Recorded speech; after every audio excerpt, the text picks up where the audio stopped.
ఈ భూ జీవితం ఎంత జీవితం అంటే ఎల్లప్పుడూ జీవించేది కాదు. ఈ భూమి మీద ఉన్నటువంటి జీవితము నిరంతరము జీవించం. ఇది చాలా క్షణికమైనది అన్నాడు, క్షణభంగురం అన్నాడు. ఒకవేళ నిజంగా మన జీవితంలో 100 ఏళ్ళు బ్రతికాలంటే 100 ఏళ్ళు అంటే చాలా దీర్ఘకాలం బ్రతికినట్లుగా అని మనం తలస్తూ ఉంటాం.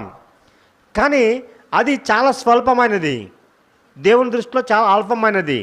ఎందుకంటే ఆయన చెప్తున్నాడు కదా, 90వ కీర్తన 4వ వచనం, నీ దృష్టికి 1000 సంవత్సరములు గతించిన నిన్నటి వలె ఉన్నవి అన్నాడండి. అంటే దేవుని దృష్టికి 1000 సంవత్సరాలు అంటే గడిచిన నిన్న వలె ఉన్నా అంటండి. అంటే ఆలోచించేయండి, దేవుని దృష్టికి ఎలా ఉంది, మన జీవితం ఎలా ఉంటుంది చెప్పండి. 1000 సంవత్సరములే ఒక 12 గంటలా ఉందండి, లేకపోతే ఒక రోజు వలె ఉంటే, 1000 సంవత్సరాలు ఒక రోజు వలె ఉంటే, మరి మన జీవితం 60 సంవత్సరాల జీవితం ఎంత ఉంటుంది? క్షణమే కదండి, నిమిషమే కదండి.